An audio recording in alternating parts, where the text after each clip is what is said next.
Bienvenidos una vez más a nuestro canal, donde exploramos las historias más profundas y transformadoras de la Biblia. Hoy nos adentramos en el libro del Éxodo, capítulo 5, un momento de tensión y confrontación que pone a prueba la fe de un pueblo entero.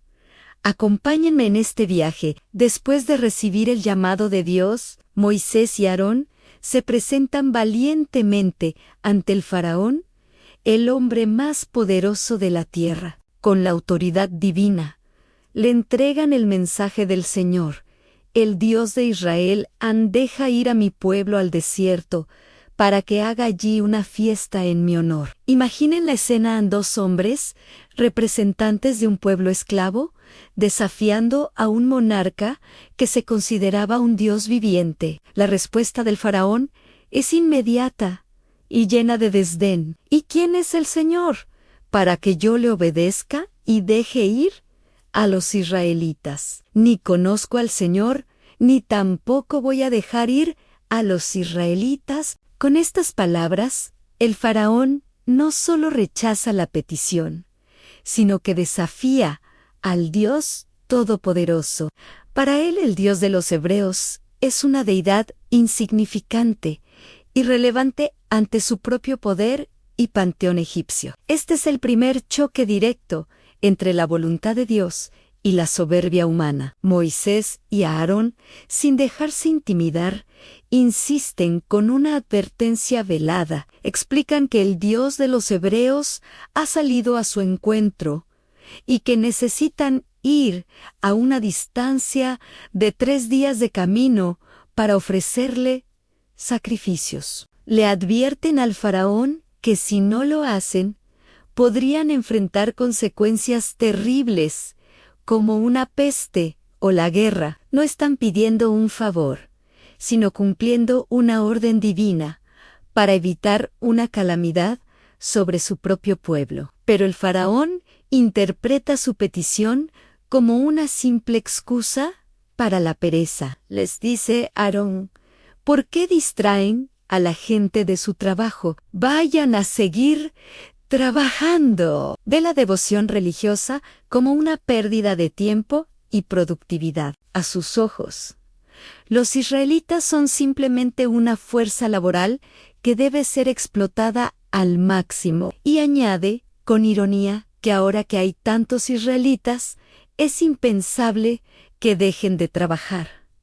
Aquí vemos cómo la confrontación escala. La petición de libertad religiosa se convierte en una excusa para aumentar la opresión. Ese mismo día, el faraón da una orden cruel a sus capataces. Les prohíbe seguir proveyendo paja a los israelitas para hacer adobes, un componente esencial para dar cohesión y resistencia al barro. A partir de ahora, ellos mismos tendrían que buscar y recoger la paja. Pero la crueldad no termina ahí. El faraón exige que la cuota de producción de adobes se mantenga exactamente igual, ni un solo adobe menos, ordena. Su lógica es perversa. Si tienen tiempo para pensar en ir a ofrecer sacrificios, es porque son unos holgazanes. Así que les impone una tarea imposible: trabajar más para producir lo mismo. Quiere mantenerlos tan ocupados y agotados que no tengan tiempo ni energía para pensar en Dios o en la libertad. Los capataces egipcios transmiten la orden inmediatamente. Salen y anuncian al pueblo: el faraón ha dado órdenes de que ya no se les dé paja. Ahora, ustedes mismos tendrán que ir a recogerla donde la encuentren. Pero no por eso se les va a rebajar la cantidad de adobes que tienen fijada. El pánico y la desesperación debieron extenderse como un reguero de pólvora entre los israelitas. Su ya difícil situación acababa de volverse insostenible. El pueblo se dispersa por todo Egipto, desesperados, buscando rastrojo, los restos secos de la cosecha, para usarlo en lugar de la paja. Una tarea ardua que les quitaba tiempo y energía de su labor principal.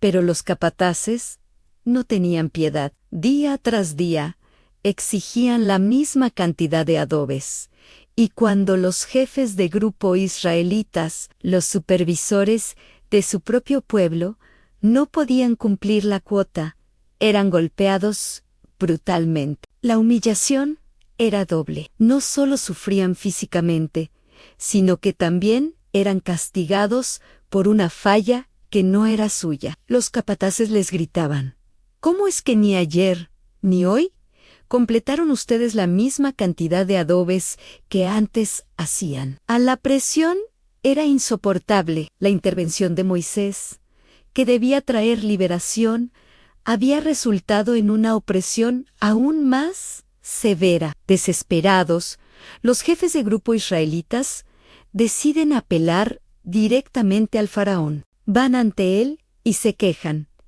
llamándolo su majestad y a sí mismos siervos suyos. Le exponen la injusticia de la situación.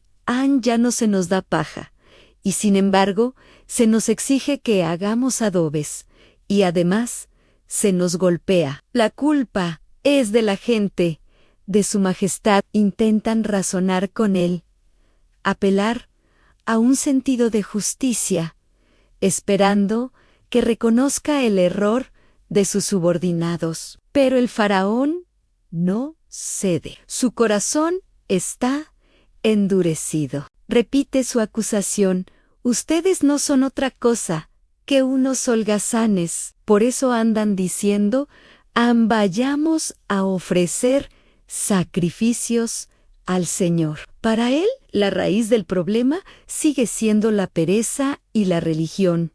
Les ordena con furia: váyanse a trabajar, y aunque no se les dará ya paja, aún así tendrán que entregar la misma cantidad de adobes. Su respuesta es un muro de intransigencia.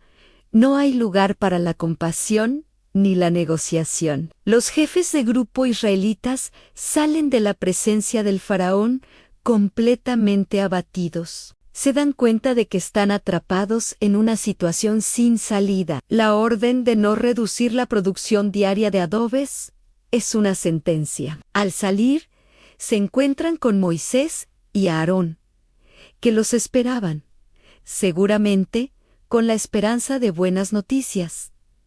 Pero la reacción de los jefes es de amargura y acusación. Se vuelven contra Moisés y Aarón y les dicen: que el Señor mire lo que ustedes han hecho y los castigue, porque ustedes tienen la culpa de que el faraón y sus funcionarios nos miren mal. Ustedes mismos les han puesto la espada en la mano para que nos maten.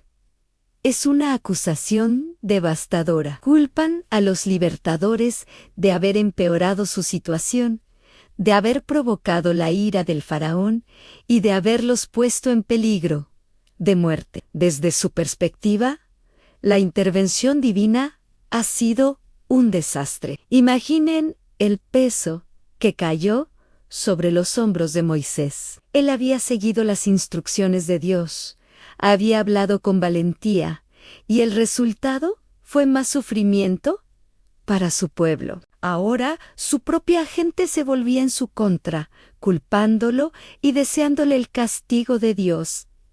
Es en este momento de profunda crisis y aparente fracaso que Moisés se vuelve a la única fuente de esperanza que le queda. Se dirige a Dios en oración, pero no es una oración de alabanza, sino un lamento desgarrador, una queja llena de dolor y confusión. Le dice al Señor: ¿por qué tratas mal a este pueblo? ¿Para qué me enviaste? Es una pregunta honesta, cruda. Moisés no entiende el plan de Dios y continúa su queja: desde que vine a hablar con el faraón en tu nombre, él ha maltratado aún más a tu pueblo, y tú no has hecho nada para salvarlo. Moisés confronta a Dios con la dura realidad. Ha actuado en obediencia, en el nombre de Dios, pero el resultado ha sido el opuesto al prometido. El faraón ha aumentado su crueldad y Dios, aparentemente, ha permanecido en silencio, sin intervenir, sin salvar a su pueblo. Este capítulo termina en un punto de máxima tensión. La fe de Moisés es probada, el pueblo sufre más que nunca, y el faraón parece haber ganado la primera batalla. Pero esta historia nos enseña que a menudo, antes del amanecer, la noche es más oscura. La situación tenía que empeorar antes de que el poder de Dios se manifestara de una manera que nadie, ni los israelitas ni los egipcios, pudieran negar. La aparente inacción de Dios es, en realidad, el preludio de su gloriosa intervención. ¿Qué pasará después? ¿Cómo responderá Dios a la oración de Moisés y al sufrimiento de su pueblo? Lo descubriremos en el próximo capítulo. Gracias por acompañarnos en este estudio profundo. Si esta reflexión te ha tocado, no olvides darle a me gusta, compartirla y suscribirte para no perderte el siguiente episodio de esta increíble saga de fe y liberación. Nos vemos en el próximo video.